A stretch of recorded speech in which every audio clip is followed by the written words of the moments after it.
Om Sadashida Samarambam Shankaracharya Madhyamam Asmadacharya Paryantam Vande Guru Paramparam.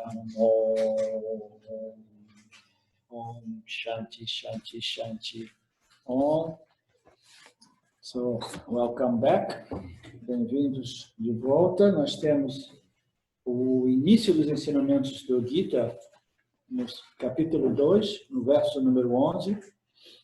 Krishna diz para Arjuna: o sábio não lamenta nem pelos mortos, nem pelos vivos. Nossa, que afirmação radical essa, né? Tanta gente morrendo, o sábio não lamenta pelos mortos, entendeu? Nem pelos vivos. Então, o que isso significa dizer?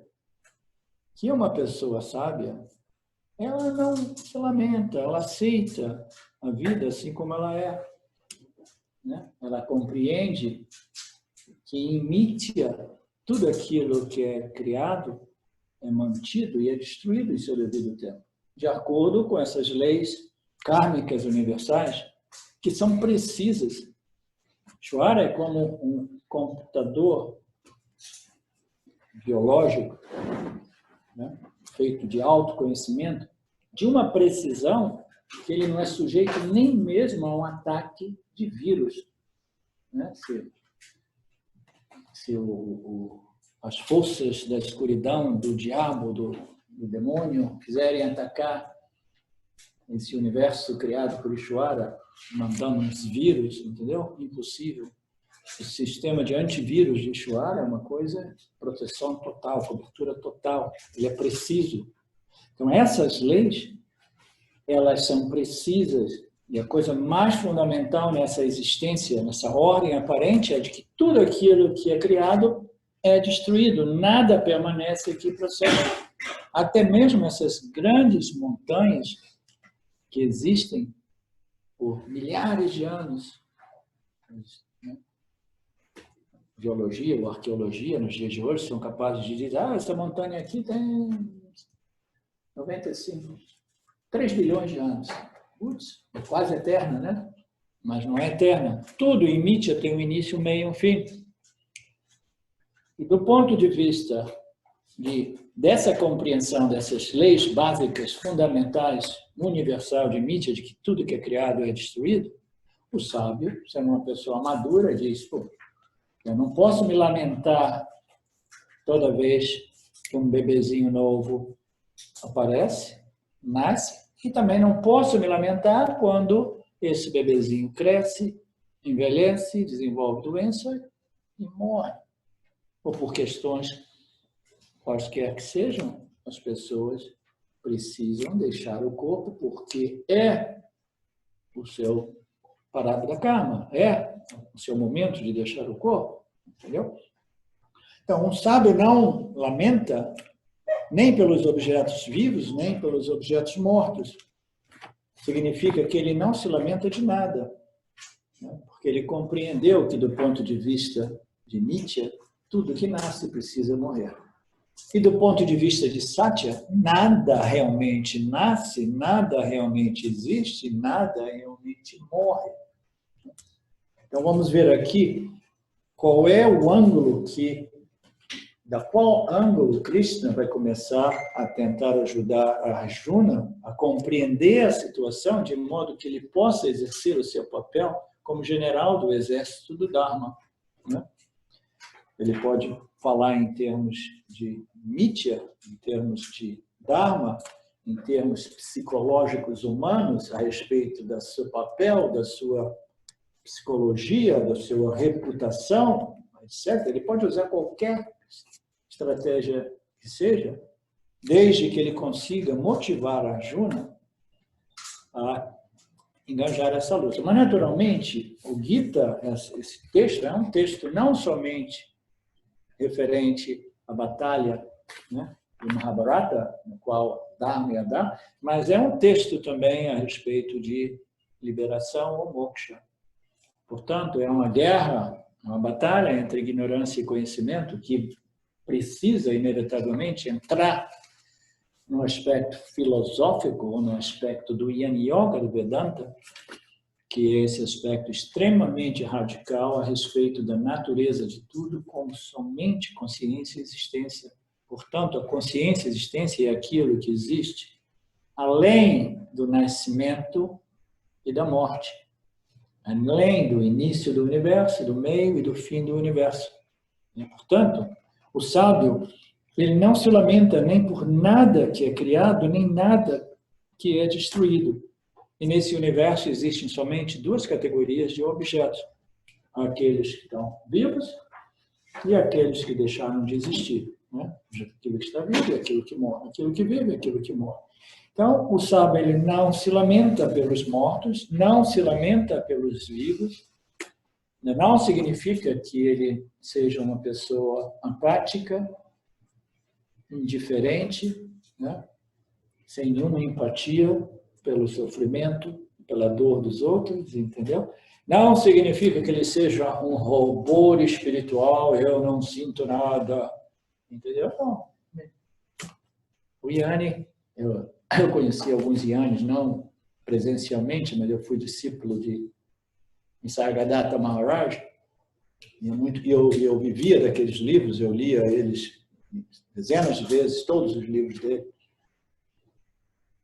E ele, quando estava chegando no período, nos últimos dias da sua vida, né, as palavras, né, dele, as descrições daqueles últimos diálogos, né, transpiravam um pouco de um desejo e de um certo apego, apesar dele ter sido uma dos Yanis mais desapaixonados, né, dispassionate, né, tem apego, mas ainda assim, no dia que ele percebeu que ele ia deixar o corpo, ele chamou Balsekar, chamou outro, ele falou: venham hoje, porque vai ser a minha última olhadinha através desse medium, através desse veículo, através desse agente chamado eu, o Jiva, né? Eu quero ver vocês antes de eu dizer o último goodbye, né? Então, o Yanni não é um robô, a humanidade dele permanece, né? Ele não tem apego à vida, porque ele compreende que a vida é uma transição aparente, né? E a consciência, né, aparecendo como esse agente que interage com o campo, cujo propósito é um e somente um: desenvolvimento de maturidade espiritual que possa me conduzir a essa preparação, né, que é o requisito básico para o autoconhecimento, o conhecimento da real natureza de tudo que existe em Nitya como Brahman, consciência, existência, cuja natureza é a total não limitação, né? Então, o sábio, ele não lamenta por nada disso que ocorre em Nitya. Nunca houve um tempo em que eu não existisse, nem você, Arjuna, nem todos esses reis. Olha que loucura. Arjuna, imagina. Arjuna conhecia um pouco de karma, dharma, etc., causa e efeito, como viver uma vida, entendeu? Em harmonia com essas leis dharma. E agora o Krishna começa a bombardear ele com esses ensinamentos filosóficos, a essência do Vedanta, né? Absolutamente contraintuitivos, que diz que nunca houve um tempo em que você não existisse, nem eu, nem esses reis. Você sempre existiu, Arjuna. Todos existirão sempre. Né? E Arjuna, imediatamente, ele pensou: putz, esse cara tomou ayahuasca hoje. Ele está viajando, entendeu? Como é que ele está dizendo isso? Ele vai dizer: pô, eu sei quando você nasceu, você é um pouco mais velha do que eu, mas nós temos esse relacionamento de tempo de criança, agora você fica jogando essa história que você sempre existiu, que eu vou existir. Você, por favor, elabore melhor esses comentários seus, porque eles não fazem nenhum sentido. E Krishna continuou atacando Arjuna com a essência do Vedanta. Nem algum de nós jamais deixará de existir no futuro. Ninguém, nenhum de nós jamais deixará de existir no futuro. Olha aqui a afirmação radical. O que isso significa dizer? Significa dizer que aquilo que nós somos como alma individual, existe sem início, que a natureza da realidade não é essa realidade aparente da alma, a viagem, a jornada da alma, nascimento, vida, morte, nascimento, vida, doença, morte. Não é linear, mas é cíclica. A alma, ela encontra um útero materno, se desenvolve um novo agente, um novo veículo para dar continuidade ao seu processo espiritual, trabalhando os seus karmas, ela vai crescendo, crescendo, crescendo. Então, esse é o processo do indivíduo. E do ponto de vista da alma individual, essa alma individual é quase que eterna. Ela existe sem início, é beginningless. A gente vai entrar mais a fundo sobre a natureza beginningless, sem início, de Ishvara, Jiva e Jagata, o universo. Ela existe, manifesta, ou existe em seu potencial, na sua condição semente potencial. Ok? Do mesmo modo que uma árvore de 1000 anos, que a gente encontra nos Estados Unidos, diversas árvores de 1000, 1200 anos, eu fui em algumas delas, é uma coisa impressionante. A árvore, ela existe na sua semente, a sementinha daquela árvore, ela existe potencialmente como a árvore manifesta por centenas ou milhares de anos. Então, a árvore existe na semente e a semente existe na árvore. Esse é um exemplo do aspecto não linear, mas cíclico de tudo aquilo que existe em Nitya. Portanto, os nossos corpos sutis existem sem início, eternamente.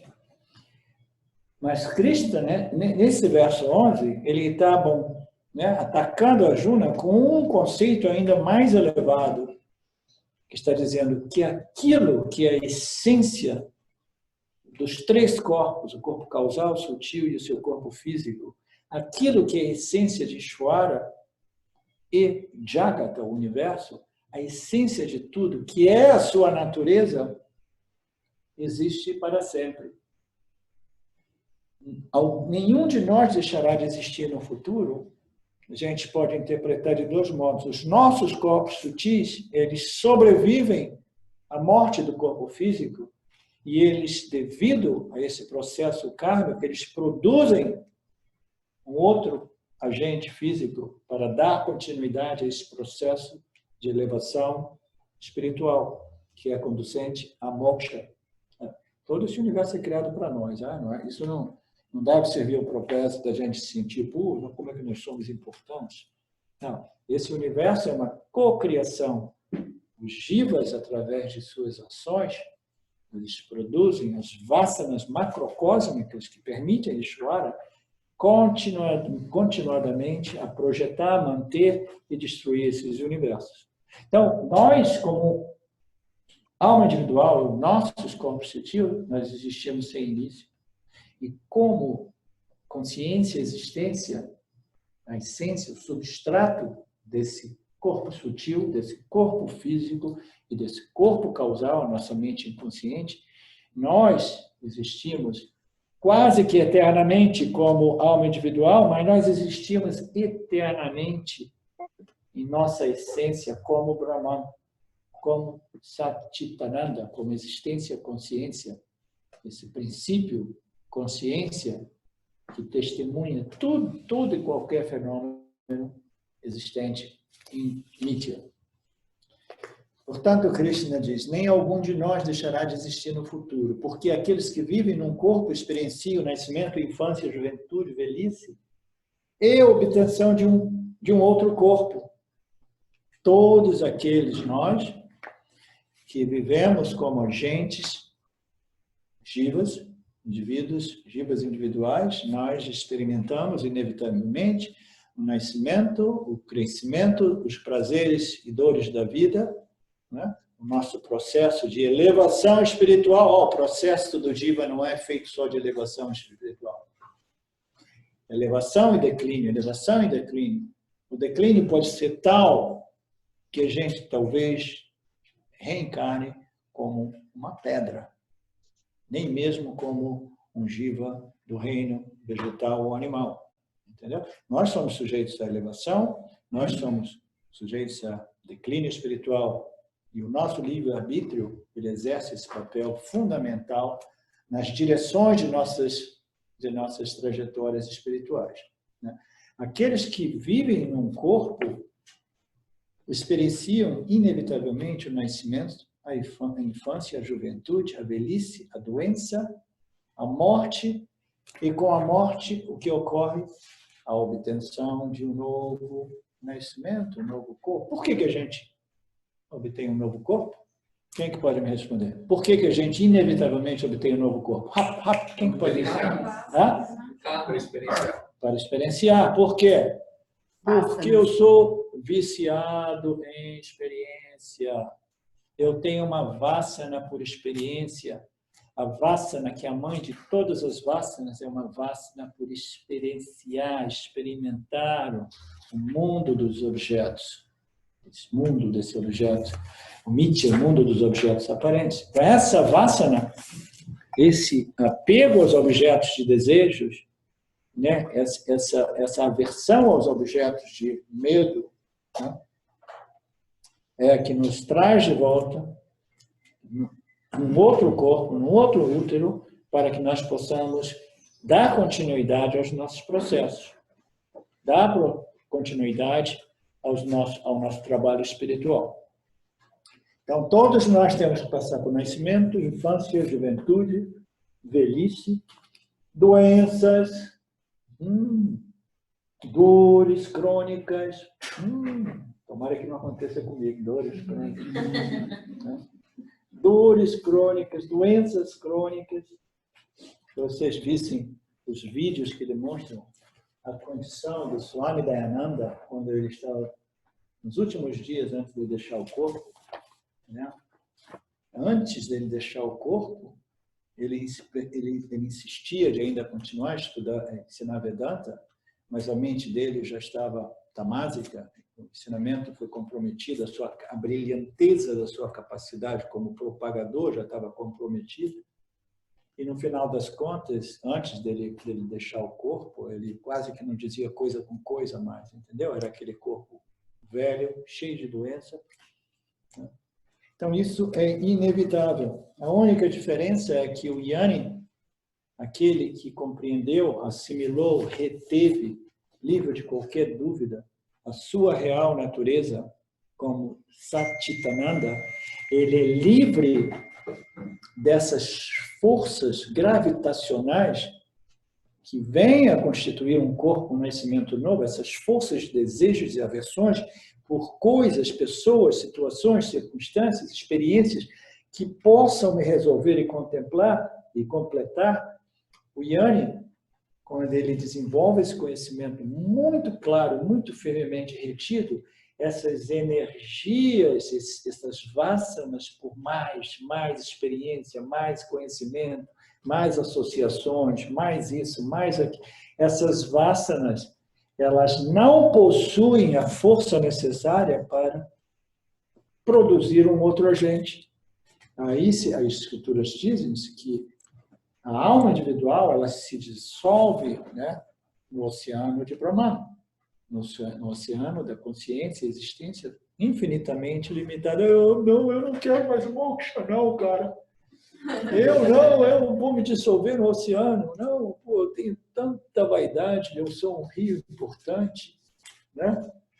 Eu quero continuar fluindo eternamente. Tudo bem, você vai continuar fluindo eternamente se você prefere a sua identidade limitante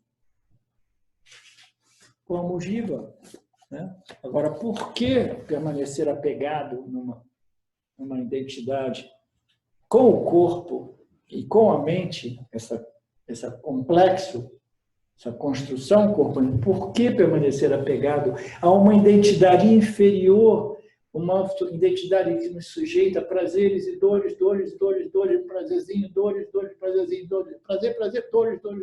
Por que permanecer apegado a essa identidade se você pode se identificar com aquilo que é eterno, aquilo que é infinito, aquilo que é superior, aquilo que é a única realidade? Por que esse apego com o inferior? se você pode se identificar com o superior. Né?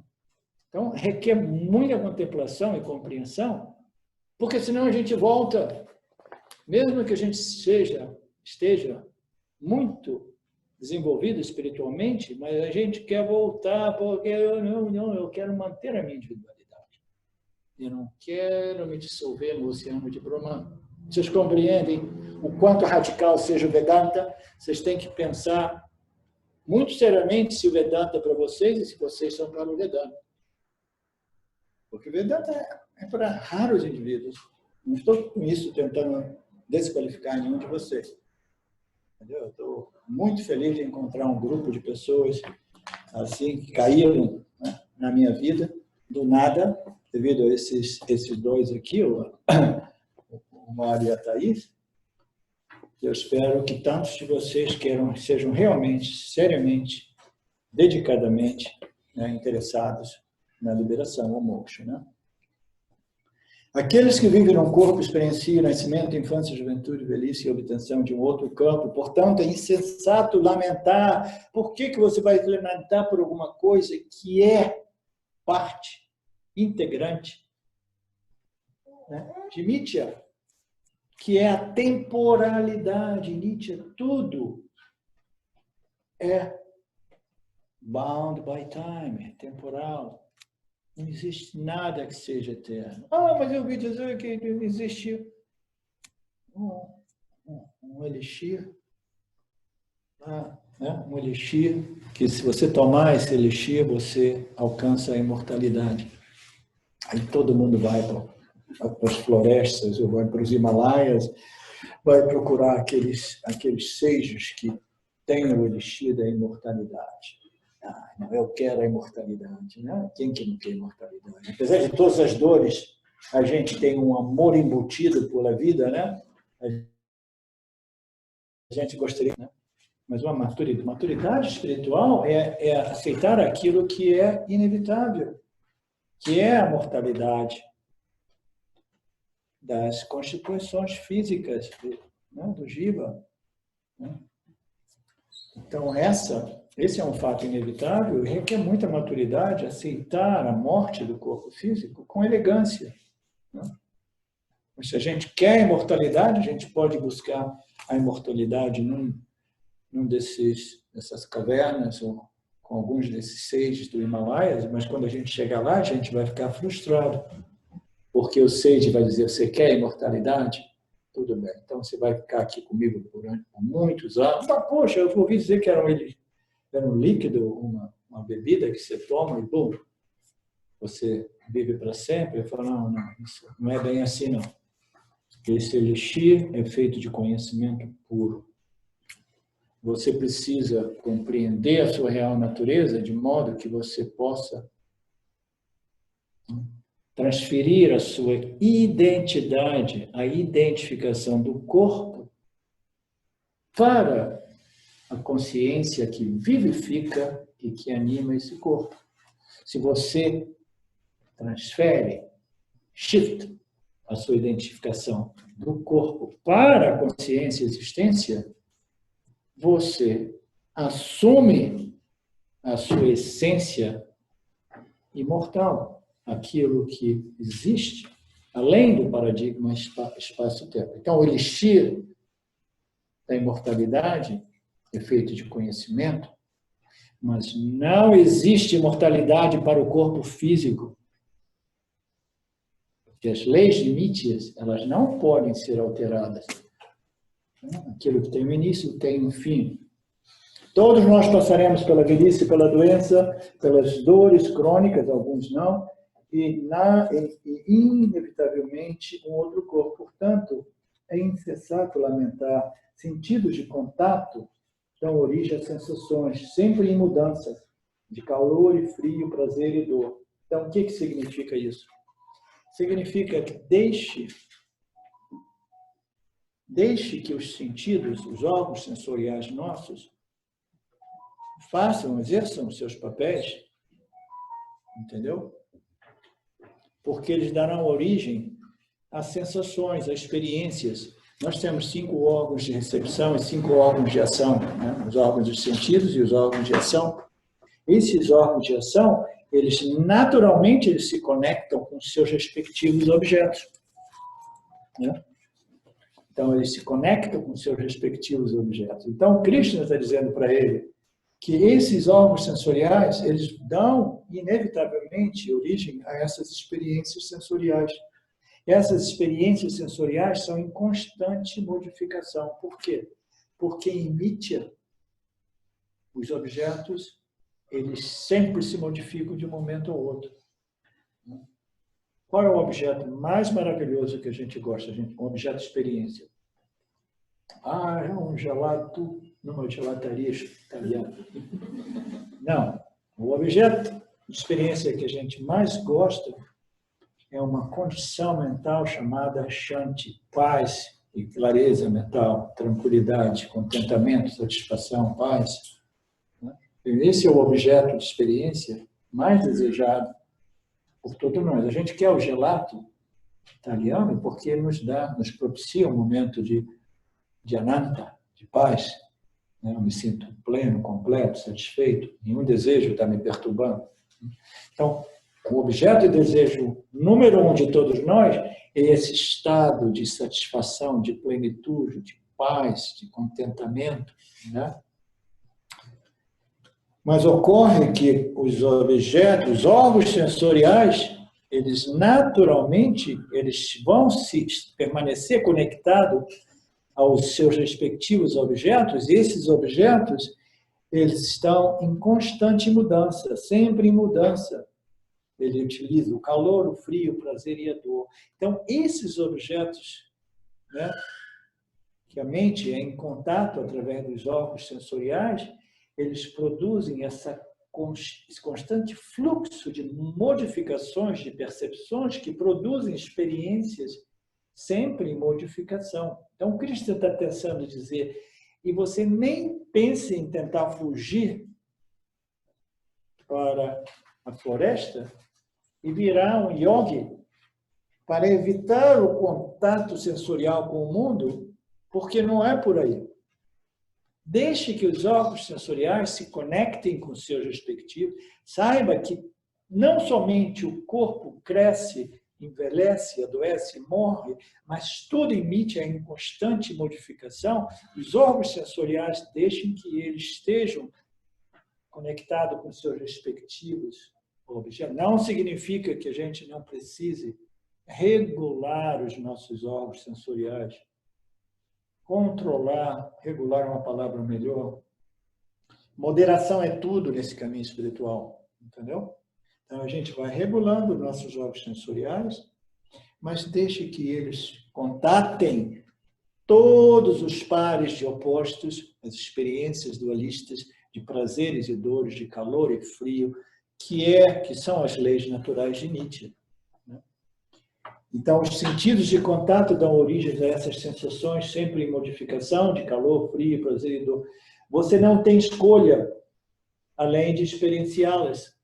Tá? Então, para aqueles de nós que queremos a liberação através da remoção do mundo, através do Samadhi Yoga, eu não quero experimentar nada, as escrituras do Vedanta, o Jnana Yoga do Vedanta, que diz você não tem escolha, mas você precisa experimentar esse mundo. Se você é um agente jiva, se você é uma entidade conhecedora, experienciadora, você não tem escolha, mas experimentar todos os pares opostos de Mithya, o plano da dualidade. Deixe que a sua natureza, como jiva, né, exerça a sua função. Você vai experimentar. Não se preocupe. Todas as mudanças estarão ali.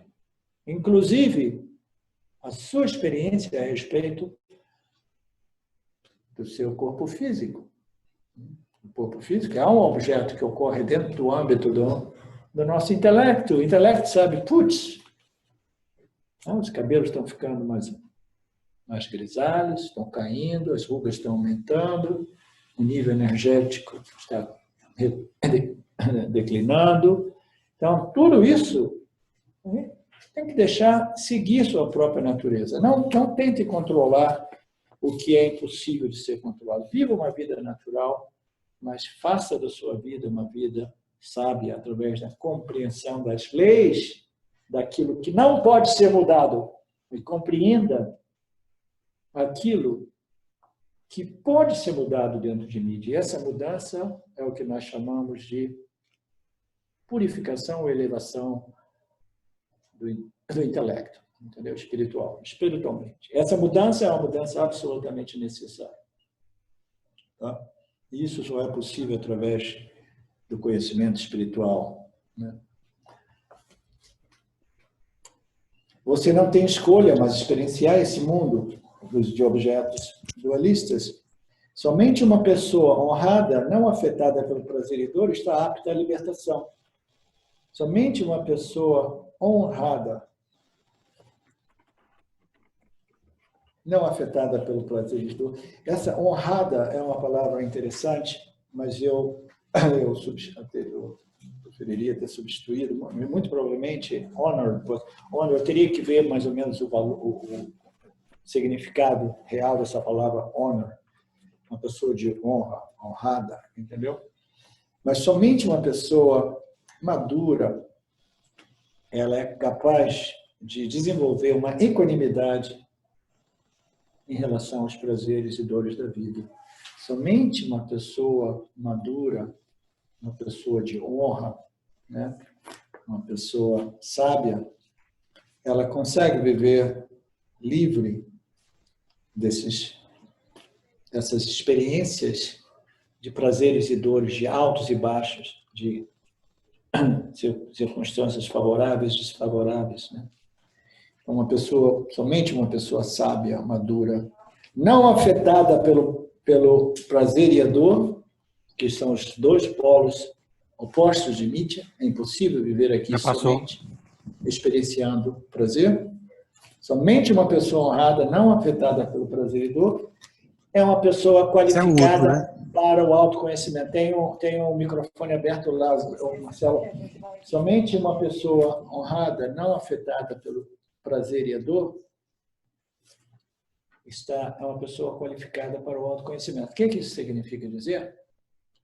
Significa dizer que uma das qualificações para o autoconhecimento é o desenvolvimento desse conhecimento espiritual que nos propicia uma qualificação importantíssima chamada equanimidade, ou em inglês, dispassion.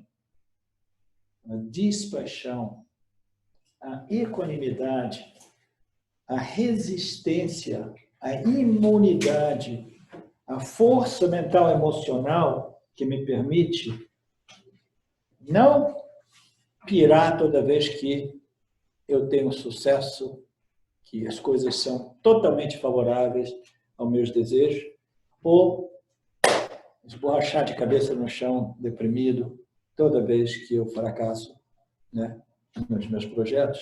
Então, quando as situações são de muita dor, uma pessoa madura, ela que desenvolveu essa qualificação chamada vairagya, ou dispassion, ou não apego, ou equanimidade, que é uma palavra que eu gosto de utilizar mais dentro da língua portuguesa, essa pessoa, ela tem essa qualificação que a torna apta para a autoinvestigação que conduz ao moksha. Por quê? Porque se nossas mentes, se nosso intelecto é dependente de punya ou circunstâncias favoráveis, nosso esforço é tentar manipular o campo de modo que a gente consiga atrair circunstâncias, situações favoráveis, mas a vida é feita de circunstâncias favoráveis e desfavoráveis, prazeres e dores, inevitavelmente, que tudo se modifica e nenhum de nós tem controle sobre o campo dármico. Então, se nós não desenvolvemos essa compreensão das leis de Nietzsche, que nos permite essa força mental e emocional de aceitar as crises e adversidades sem que eu caia em total depressão ou sem que eu comece a dar chilique, chutar a porta, chutar o gato, né? Ficar de mal com Deus, ficar puto com tudo e com todos. Então, uma pessoa que não desenvolveu essa equanimidade em relação aos pares opostos de tudo que existe em Nitya, fundamentalmente os prazeres e as dores, ela vai experimentar perturbação mental, emocional, intelectual a maior parte do tempo. Por quê? Como dizia, em The Rolling Stones tinha um som no meu tempo de jovem, dizia, "You can't always get what you want." Você lembra desse som? Você não pode obter sempre aquilo que você quer. Em realidade, a gente, na maioria das vezes, a gente não obtém aquilo que a gente realmente quer. Então, essa força derivada desse conhecimento espiritual vai permitir que a gente desenvolva essa imunidade contra as adversidades que são mais frequentes, entendeu? Do que ausentes. Que a vida, existem tantos fatores determinando os nossos parávada karmas, inclusive, fatores absolutamente inesperados, além do nosso controle, além até mesmo de nossos conhecimentos. Se eu não tiver esse conhecimento espiritual fundado nas leis naturais, até mesmo nas leis de Nitya, eu vou permanecer sempre dependendo de circunstâncias favoráveis. Aí, quando as circunstâncias são favoráveis, assim, me sinto em paraíso, o autoconhecimento é firme. Essa é uma questão que muitas pessoas trazem nos nossos grupos de Vedanta. Putz, eu pensava que meu autoconhecimento fosse claro, firme, sempre presente. Aí veio uma crise na minha vida, e agora eu percebo que minha mente já não é mais inchante, já não é mais clara, já não é mais focada no meu autoconhecimento. Meu autoconhecimento foi balançado, foi desafiado. Aí o que eles dizem? Eu vou dar um tempo porque Vedanta não funciona. Eu vou voltar para o samsara. Eu vou tentar resolver a minha condição no campo de novo. Vou tentar encontrar uma circunstância nova, um namorado novo, um marido novo, uma casa nova, um emprego novo, etc, etc. Não, se o Vedanta não funciona para nós, significa que algumas de nossas qualificações não estão devidamente desenvolvidas. Por isso que nós colocamos sempre, antes de tudo, que existe uma lista de qualificações que são necessárias para que esse autoconhecimento seja obtido, internalizado e retido. Okay? Isso não significa que nós necessariamente devemos haver todas essas qualificações, porque essas qualificações elas são desenvolvidas através do Karma, Dharma, Yoga e Yani Yoga. O Yani Yoga é uma grande sadhana para desenvolver as qualificações necessárias para esse conhecimento firme sempre presente. Portanto, somente uma pessoa honrada e madura, não afetada pelo prazer e dor, ela é realmente qualificada para moksha. Okay? A gente não precisa desanimar. Por quê? Porque ninguém é totalmente qualificado. Entendeu? Todos nós estamos aqui na mesma barca, desenvolvendo qualificações, desenvolvendo purificação, de tal modo que esse conhecimento possa nos liberar, definitivamente. O verso seguinte, o verso 16, 22, Krishna diz, o que é aparentemente real, Nitya, é tão bom quanto inexistente. O que é real, Satya, nunca deixa de existir. Este é o conhecimento que liberta.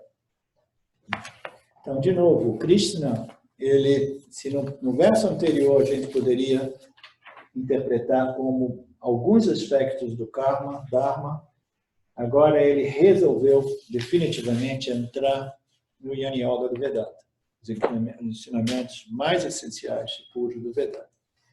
Ele diz tudo que existe, tudo que é percebível, experienciável, conhecível, é aparentemente real e é chamado de Mithya. Mithya é uma denominação para um fenômeno que é uma coisa que existe, mas não existe. Ou, em outras palavras, que existe, mas não real. Existe, mas é simplesmente um mal entendido, é uma projeção, é uma interpretação errônea da natureza daquilo que nós percebemos. Okay? Então, Mithya é aquilo que existe, mas é tão bom quanto não existente. O que significa dizer isso? Putz, mas claro, naturalmente que existe. Eu acordo todo dia de manhã, eu vejo minha mulher, meu filho, meus filhos, eu trabalho, meu trabalho, naturalmente que existe. Mas por que nas escrituras do Gita ele disse que esse é um verso famosíssimo? É tão bom quanto inexistente. Porque tudo aquilo que existe devido a um poder chamado Maya, que projeta essa ordem aparente, constituída de 3 princípios, chamado o Criador, o Jiva como agente experienciador e o mundo dos objetos. Então, esses 3 princípios é uma projeção aparente, tal qual a projeção numa tela do cinema, tá? Que é percebida por nós, é experienciada por nós, mas é tão bom quanto inexistente. Por que é tão bom quanto inexistente? Porque o Jiva assume a posição, né, devido a esse poder de Maya, ele assume uma posição chamada avidya, de ignorância, do fato de que isso é somente uma projeção aparente. Ele acredita nessa projeção diversificada de nomes, cores e formas. Ele acredita que essa projeção aparente, para eu, Jiva, minha natureza, como observador de todos os objetos à parte, né, de mim, fora de mim, tudo isso serve ao propósito de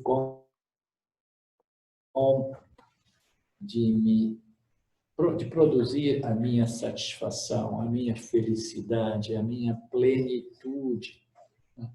Então, nós vivemos num mundo cujos objetos eles existem como uma projeção aparente, e nós vivemos nesse mundo sob a crença de que esses objetos são reais e eles servem o propósito de me resolver, de me completar, de me realizar, de produzir aquela segurança que é o desejo número 1 de todo agente Jiva. Então, quando nós vivemos sob essa ignorância universal cósmica, buscando a plenitude em objetos de experiências que são totalmente isentos de plenitude, entendeu? Então, a gente vive uma realidade que é tão boa como inexistente, é irreal. Ninguém jamais vai se resolver, se completar, se satisfazer. A segurança não existe em nada, em nenhum objeto de experiência de Mithya. Aqueles de nós que talvez ainda tenhamos alguma dúvida, basta ver essa crise do coronavírus, né? A segurança de muitas pessoas foi simplesmente, né, jogada para o ar. Né? Onde é que está a segurança aqui? Né? Então, esses objetos, todos esses fenômenos são simplesmente tão bons quanto inexistentes, são irreais. São irreais por quê também? Eles não existem sempre. Uma coisa que é real existe sempre. Esses objetos, não somente eles não existiam antes, eles existem durante um período de tempo e deixam de existir no futuro, começando por esse corpinho físico nosso, Esses objetos não somente eles não existiam antes e não existirão no futuro, mas são objetos em constante modificação. Eles nunca permanecem o mesmo de um momento ao outro. Existe um ditado no mundo espiritual que diz assim: você jamais consegue dizer bom dia para uma pessoa 2 vezes. Assim, como assim? Eu encontro, né, o meu marido, minha esposa, todo dia de manhã, eu digo, bom dia, amor meu, meu amor, bom dia. Assim, não, o ser humano é um fenômeno constante, um fluxo constante de modificação. A pessoa que você disse bom dia, boa noite, e a pessoa que você diz bom dia no dia seguinte, quando você encontra na padaria, ela já se modificou, entendeu? Os gunas se modificaram. Naquele momento, de repente, a pessoa está extremamente raivosa, rajásica, irritada. E na noite anterior, você encontrou, ela estava num estado de beatitude, que foi uma coisa mais... Oh, que linda, maravilhosa essa pessoa que eu encontrei naquela festinha. No dia seguinte, você encontra a pessoa. Então, tudo em constante fluxo de modificação. Portanto, tudo que existe em Nitya jamais irá nos proporcionar aquilo que nós estamos buscando devido a essa ignorância universal cósmica que diz que a natureza da realidade é a dualidade, tudo que existe em Nitya serve ao propósito de me completar. It sounds familiar to any of you? Como é que se diz? Parece familiar? Vocês estão me acompanhando? Quem é que está chocado e indignado? Não, alguém de vocês deve estar indignado. Não, tem que ser sincero, né? Chocado, sim, indignado. O que você disse? Chocado, sim, indignado. O Vedanta é chocante, mas ele vai apresentar a solução para tudo isso, entendeu? A solução é arregaçar a manga das camisas, tirar a espada do conhecimento e começar a duelar com essa ignorância cósmica universal que nos, né, que conciliem, encobrem, né,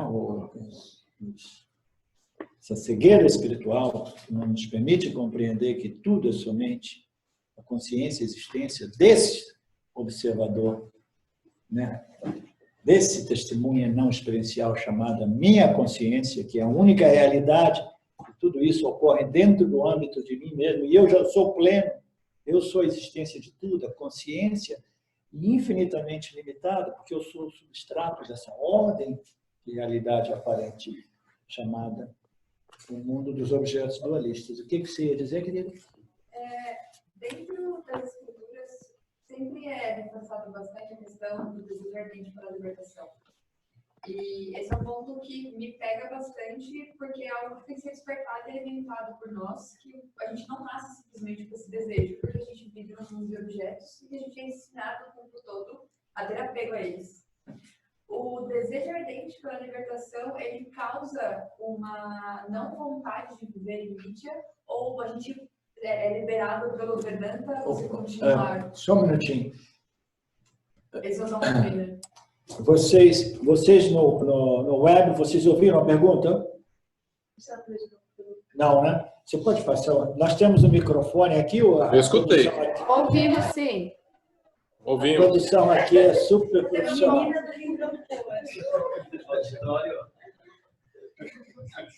É muito trazido no Vedanta o desejo ardente. Só um minutinho. Está Nós funcionando? ouvimos. Não, ouvimos aqui claramente. Não, esse não vai funcionar. Por quê? Porque o meu microfone está ligado no... Mas esse aqui está ligado no... Ah, tá. Então fala. Mais uma vez. Então, a minha dúvida é muito falado a respeito do desejo ardente pela libertação. Sim. E dentro disso, a gente tem que começar a alimentar esse desejo ardente, né? Porque não é algo que a gente vem naturalmente. Então, a gente toma consciência disso e começa a desenvolver. Tá legal? Partindo dessa premissa, quando a gente olha isso e tem como objetivo despertar esse desejo ardente pela libertação, ele automaticamente vai anular a nossa vontade de viver em Nitya. Sim. Ok. Agora, abaixa um pouquinho que está dando uma distorção. Então, a pergunta é uma pergunta muito importante, é muito comum, porque uma das preocupações de todos nós é tipo assim, poxa, eu não quero cair numa deprê, porque agora que eu estou compreendendo que os valores eles são privados, os objetos são privados de real valor em termos de segurança, satisfação, paz e plenitude. Se eu descubro que os objetos são privados de tudo isso, pô, eu vou cair numa deprê aqui, né? Então, eu preciso de desenvolver uma confiança, um valor pelas escrituras de Vedanta como uma única fonte que conduz, né, a um desejo por aquilo que é a minha natureza, que já é inteira, cheia, plena e completa. A plenitude sou eu, a consciência, a existência, entendeu? Então, esse desejo ardente, esse desejo intenso, entre todas as qualificações que nós veremos mais à frente, é a qualificação mais importante. Ela não é a mais básica. A básica é a humildade, confiança e perseverança, paciência. Mas a mais importante é esse desejo intenso pela libertação. Por quê? Porque essa é uma batalha não simples e fácil de ser vencida, entendeu? Porque a ignorância, ela existe eternamente, ela está profundamente arraigada na nossa psique, no nosso corpo causal, a mente inconsciente, e ela vai ficar constantemente se manifestando, desafiando e fazendo com que a gente sinta, putz, é impossível. Não, essa é uma missão impossível, eu não consigo, eu vou desistir, vou voltar para a samsara.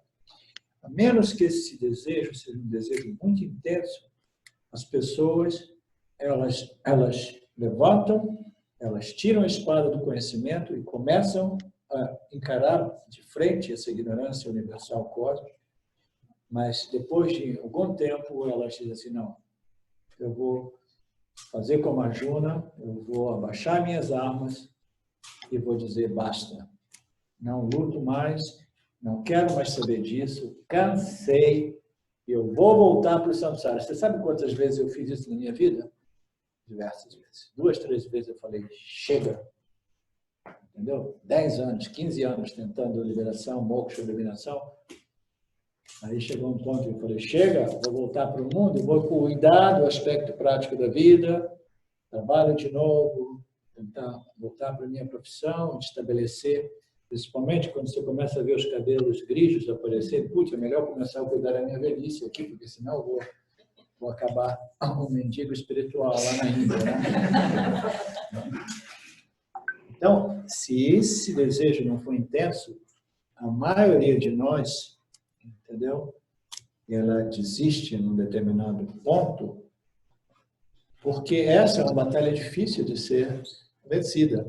A menos que você seja uma entre essas pessoas já altamente qualificadas.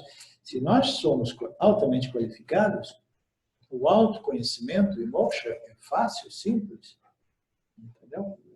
Mas se nós não somos, a gente precisa de desenvolver essa compreensão do valor do autoconhecimento, da autoinvestigação, como apresentada nas escrituras dos Upanishads. Tem um pouco de refluxo, não dá para voltar como antes. Entendeu? Se nós não gradualmente... Então, a gente não toca mais nessa coisa, porque estava funcionando. A maioria das pessoas ouviu a sua pergunta no primeiro estágio. A minha principal dúvida é com relação, por exemplo, o meu gosto pela vida me desqualifica pela iluminação? Não, o seu gosto pela vida...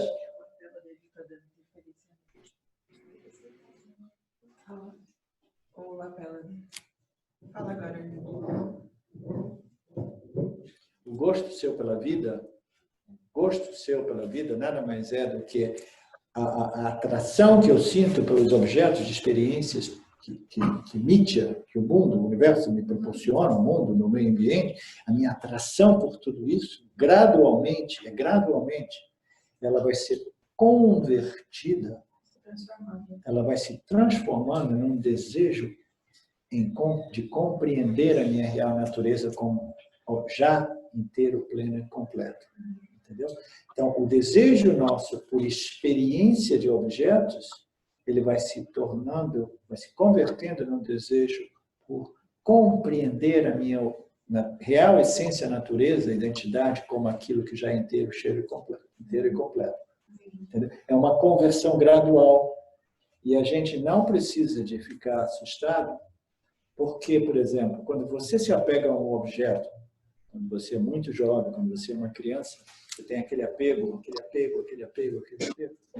Aí você chega a um ponto que diz assim, eu jamais vou me desapegar desse objeto. Mas com a maturidade, o apego por aquele objeto, que seja ele um brinquedo, na idade de 5, de 7 anos, vai ser convertido no apego por um iPhone. Entendeu? Aí, quando você descobriu o smartphone, você não vai ter nenhum problema de renunciar à sua bonequinha. Entendeu? Por quê? Porque os seus valores, os seus desejos se modificaram. Então, esse processo de maturidade é gradual até que a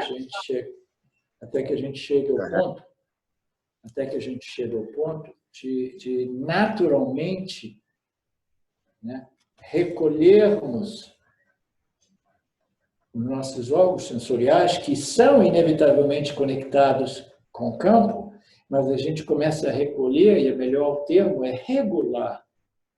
Por quê? Porque eu compreendi que os valores dos objetos foram valores que eu atribuí aos objetos, mas eles não pertencem realmente aos objetos, e com o tempo, e a minha experiência e compreensão me deu essa clareza de compreensão de que os objetos não vão me resolver. Portanto, eu regulo o meu contato inevitável com os objetos do mundo somente para efeitos práticos que eu possa ainda assim transicionar do mundo, e não significa que eu não possa curtir esse mundo. Comer um gelato, né, de qualidade, uma refeição boa, né, desenvolver um relacionamento afetivo, íntimo com alguém, alguma pessoa que compartilhe os mesmos valores espirituais meus, entendeu? Então, tudo isso é parte da vida.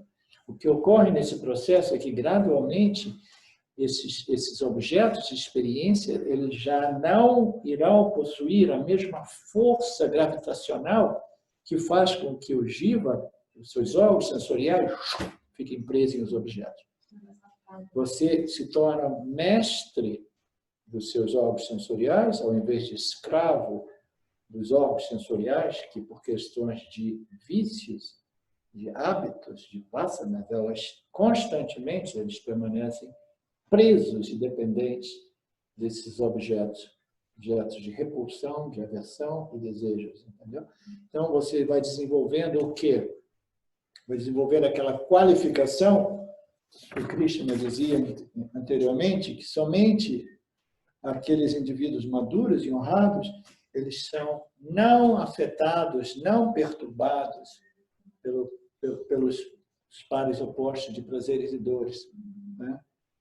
Esses indivíduos, eles desenvolveram aquela qualificação chamada vairagya, que é dispassion, que é equanimidade, que é uma indiferença positiva em relação aos objetos de experiência do campo. Por que eu coloco em positiva? Porque não é uma indiferença negativa de dizer assim, tudo isso... Não. Tudo isso é parte dessa criação. Tudo isso foi criado para o jiva, para ele desenvolver gradualmente a compreensão de que nada disso vai resolver ele. Somente a compreensão espiritual a respeito daquilo que ele é. Entendeu? Então, tudo permanece, mas eles não exercem mais aquela força tirânica que amarra o indivíduo jiva aos objetos. Então, o indivíduo desenvolve uma indiferença positiva em relação ao mundo, entendeu? De tal modo que ele não precisa de brigar com o mundo, ele não precisa de tentar remover os objetos do mundo, ele navega no mundo, mas sabendo que a única fonte de real satisfação, paz e contentamento é a compreensão referente àquilo que eu sou. Consciência, existência, mas o indivíduo continua vivendo no mundo, mas ele não é amarrado aos objetos no mundo, ele não é dependente dos parábolas da karma, dos resultados, das circunstâncias, etc, etc. Entendeu? Então, não existe questão de a pessoa ter que cair numa deprê, porque agora eu não posso mais curtir o mundo. Você vai curtir os objetos do mundo até que os objetos do mundo não vão produzir mais curtição. Até que você já não curte do mesmo modo que você curtia aquela bonequinha, até que você descobriu o smartphone, e aí a curtição da bonequinha foi transferida para o smartphone. Você vai passando de objeto, até que chega a um ponto que você compreende que nenhum objeto realmente possui inerentemente a plenitude, a satisfação. Todos esses valores são atribuídos por mim aos objetos, as minhas vasanas, os meus desejos. Quando a gente compreende esse mecanismo, ele é claro, aí fica tudo muito mais fácil, entendeu? Então, esse requisito, essa equanimidade, se vem através das experiências mais conhecimento que eu tenho, e através das experiências eu vou, como você falou, né? Talvez um parque de diversão, no primeiro momento que você conhece, ele é totalmente interessante. Depois de um mês dentro do parque de diversão, ele já não é mais interessante. Sim. Eu preciso da experiência para superar Sim. A experiência é inevitável, como o Krishna colocou. Os órgãos sensoriais são naturalmente conectados com o campo, ok? E as experiências servem o propósito de produzir gradualmente a compreensão de que essas experiências jamais vão me resolver. Então, o conhecimento gera conhecimento, a experiência gera conhecimento. A experiência, ela gera um conhecimento se uma pessoa já tiver algumas vasanas espirituais que permita a ela ou a ele conectar as minhas ações, as minhas experiências e o que elas estão me propiciando, entendeu? Uhum. Sim, então, esse amadurecimento ele vai ocorrendo dependendo das minhas vasanas espirituais, até que eu chegue em contato com as escrituras védicas, aí eu tenho conhecimento realmente a respeito daquilo que é a única fonte de segurança, paz, prazer, satisfação, contentamento, amor, etc, etc, que é a minha natureza comum. Então, as experiências, ela parte, a vida é uma grande escola, mas para a maioria dos sansaris, a maioria dos jivas, a experiência é o que é chamado de samsara, é uma corrente, é uma roda viva, assim, amarradas no samsara eternamente, até que elas desenvolvam algumas vasanas espirituais, uma maturidade espiritual que permita a ela compreender que nada, nenhuma experiência vai me resolver, nem mesmo as experiências espirituais mais sublimes ou transcendentais. Nenhum estado alterado através de qualquer que seja a droga ou medicina jamais vai me satisfazer. Por quê? Tudo isso, entendeu? Serve o propósito de me ensinar fundamentalmente que a minha única saída, a única solução é compreender que eu já sou inteiro, pleno e completo, porque eu sou a consciência, a existência infinitamente não limitada. Então, a experiência, ela vai amarrar o indivíduo até que um dia o indivíduo ele compreende que o samsara, entendeu? É uma prisão. Aí ele vai, naturalmente, ele vai se conduzindo até que ele encontra um professor espiritual que depois serve como um degrau para um professor espiritual mais avançado, mais puro, etc., até chegar nos Vedas e no Vedanta. Tá? Então, a gente não precisa rejeitar a experiência, mas a gente tem que saber que a experiência é um estágio transitório, intermediário, desenhado para nos ensinar que a experiência jamais vai produzir o desejo ou o resultado que nós estamos buscando, que é a plenitude. Ok? Portanto, o que é aparentemente real, Mithya, é tão bom quanto inexistente. O que é real, Satya, nunca deixa de existir. Este é o conhecimento, o único conhecimento que nos liberta, é o conhecimento a respeito daquilo que existe sempre, sem início, sem meio, sem fim. Né? Mithya é aquilo que tem um início, um meio, um fim, aquilo que existe, mas não existe. Existe, mas não é real, é uma aparência. Existe, mas não possui um valor intrínseco que possa resolver a situação do jiva. O jiva foi desenhado para poder interagir com o campo até ele crescer e desenvolver o conhecimento em relação a Satya, que é a natureza de Ishvara, Jiva e Jagata.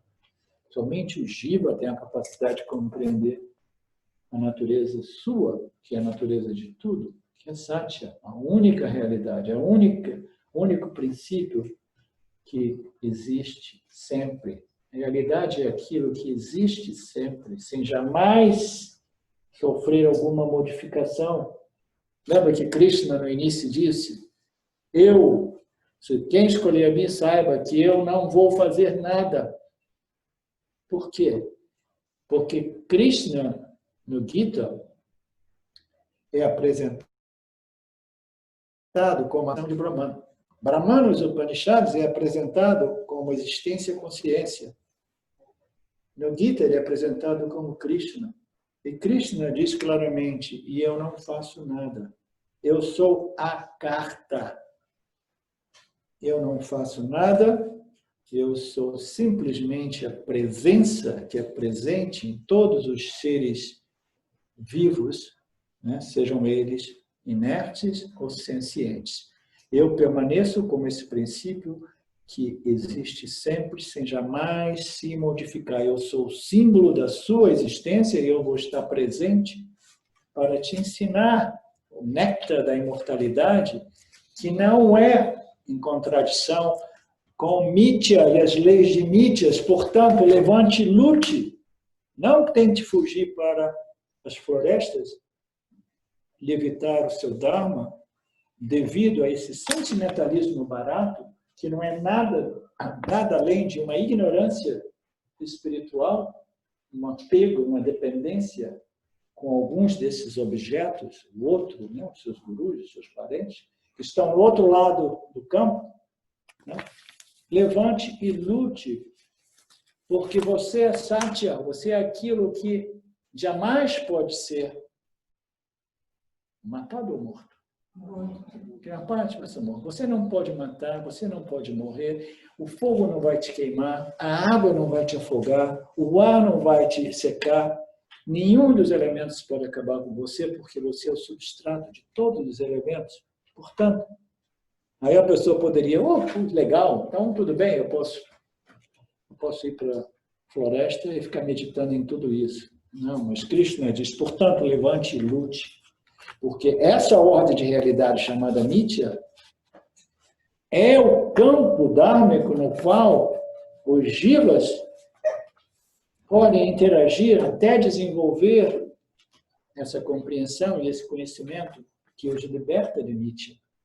E se você não proteger e defender o Dharma pode se tornar tão adármico que a evolução, o crescimento espiritual se torna literalmente impossível. Você entendeu? Mithya é o campo no qual Satya pode ser realizado pelos jivas humanos. Se nós deixarmos o campo dármico deteriorar até um certo ponto, o campo não servirá mais o propósito. Por quê? Nós estamos vivendo a era do Kali Yuga. As adversidades são enormes, a dificuldade é enorme nesse momento. A era dos Vedas, a era védica, foi muito antes do Bhagavad Gita. O Bhagavad Gita chegou quando a era védica já estava em declínio. Entendeu? Chegou como uma história, né, com personagens, uma novela, né, com muitas linguagens simbólicas, simbolismos que precisam ser entendidos, etc. Então, nós estamos vivendo uma época de muita diversidade. Quando existe muita diversidade, imagina uma situação de guerra mundial. Nós tivemos já algumas. Numa situação de guerra mundial, a segurança foi para o beleléu. As possibilidades de prazer e satisfações são quase inexistentes. Não, eu posso fazer amor comigo. Mas, às vezes, as pessoas, quando estão mentalmente perturbadas, não conseguem nem prazer através do sexo. Então, os prazeres da vida, as satisfações da vida, as prosperidades, os status, numa situação de guerra generalizada, como a gente vê ocorrendo em diversas partes do mundo, e aquele campo dármico, você acredita que seja um campo propício para o crescimento e desenvolvimento espiritual? Não, porque a mente de todo mundo está completamente no survival mode, sobrevivência, correndo. Portanto, Krishna diz, levante e lute, saiba que você é Satya, mas o campo dármico precisa ser protegido, precisa ser defendido.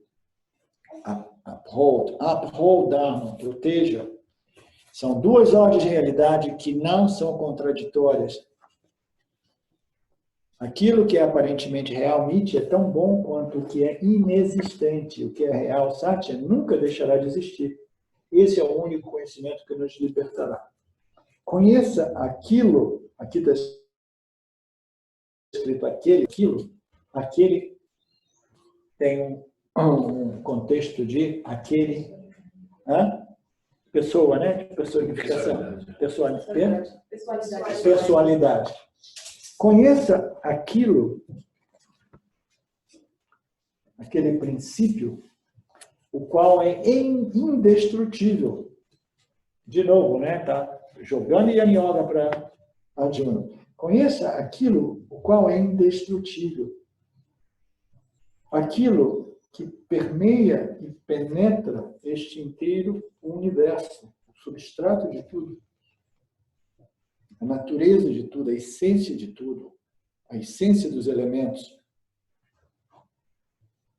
Compreenda, conheça esse princípio Satya, que é indestrutível, que jamais se modifica com experiência. Putz, o que você está dizendo? Eu não me modifico, a minha essência, eu não me modifico com experiência? Autoconhecimento é compreender aquilo que eu sou, que jamais se modifica em contato com experiência. É muito simples, né? Mas ainda assim, é contra-intuitivo, porque o meu corpo se modifica com as experiências de prazeres e dores, ele contrai, ele se esquece com o tempo, etc. E minha mente, meu intelecto, é constantemente impactado pelas minhas experiências. Não é, Natalina? Você está comigo hoje? Então, o intelecto é em constante modificação. Ele se modifica com a experiência. Conheça aquilo que é indestrutível, aquilo que jamais se modifica através da experiência. Quem que sabe? O que é aquilo que existe na minha experiência humana que jamais se modifica com a experiência? Quem que tem esse conhecimento realmente, digamos, intuitivo ou intelectual? Existe um fator, existe uma coisa em nós que não se modifica em contato com a experiência, não se modifica com o passar dos anos. É a natureza. Não? Seria Jiva?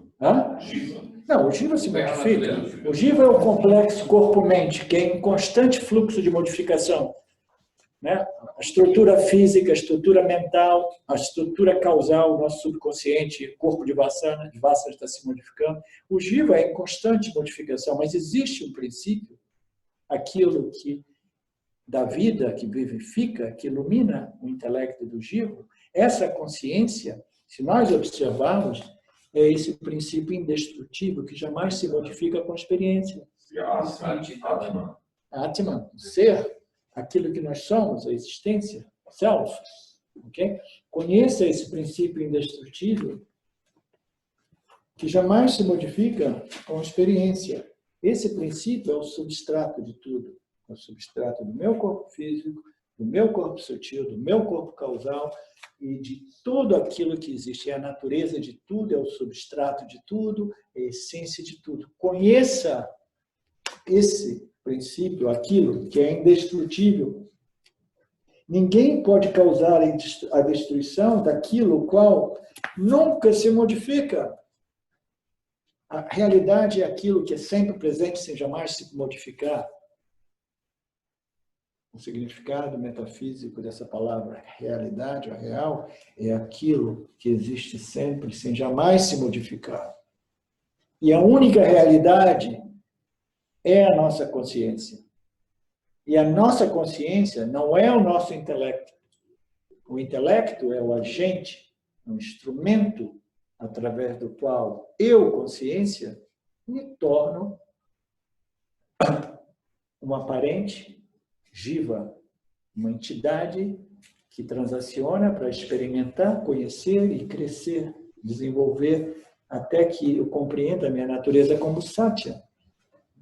Então, conheça aquilo que é indestrutível, aquilo que jamais se modifica. Ninguém pode causar a destruição daquilo o qual nunca se modifica. Ixi.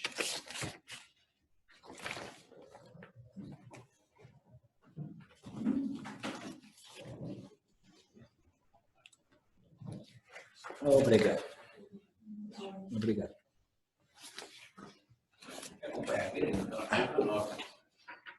Não, agora eu me achei aqui. O ser, o qual não é um objeto de conhecimento. A gente está quase acabando, né? Para quem tiver com pressa de almoçar, para quem estiver cansado do Vedanta, aqueles que estiverem no online, estejam livres de deixar o online. Deixa eu botar isso aqui de volta.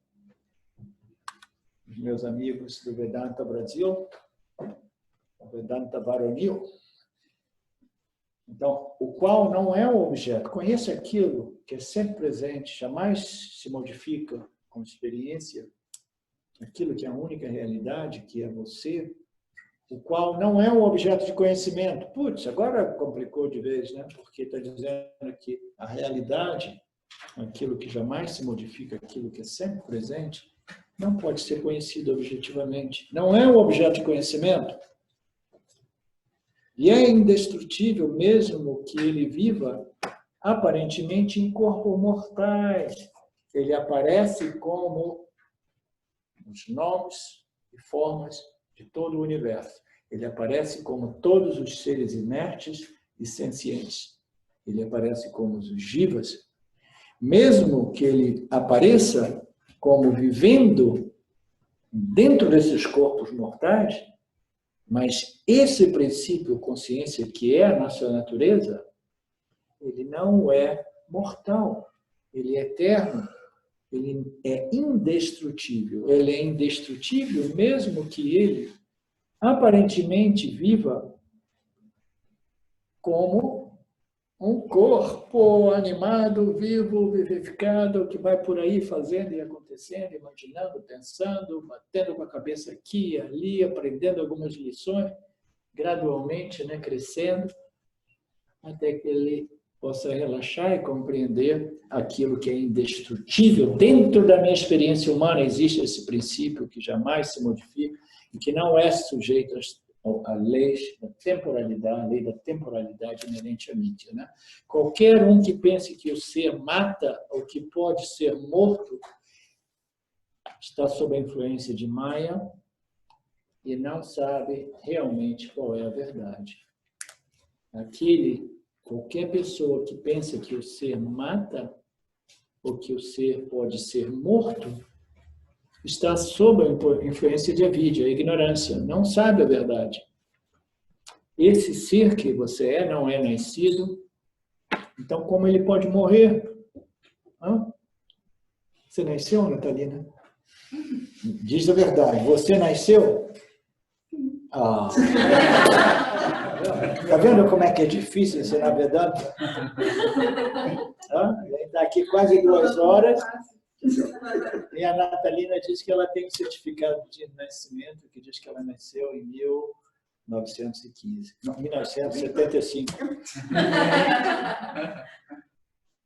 Não, 1992. Revelou a data.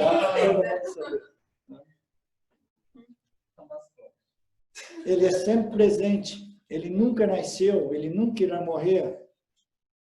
Entendeu? Esse conhecimento, essa compreensão, ela precisa ser tão devidamente internalizada, aceita, abraçada, de modo que a gente, sem dúvida, possa reivindicar a nossa real identidade como a luz da consciência que ilumina o intelecto e anima essa construção corpo-mente.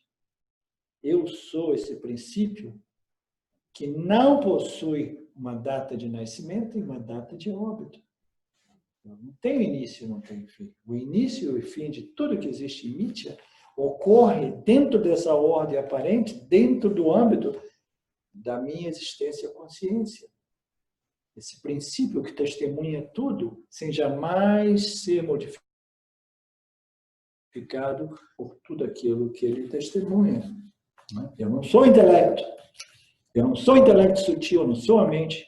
Eu sou a luz da consciência que ilumina esse intelecto e que vivifica e anima essa construção corpo-mente chamado Jiva, a entidade experienciadora que interage com Mithya com o propósito único de crescer até compreender a sua natureza como Satya.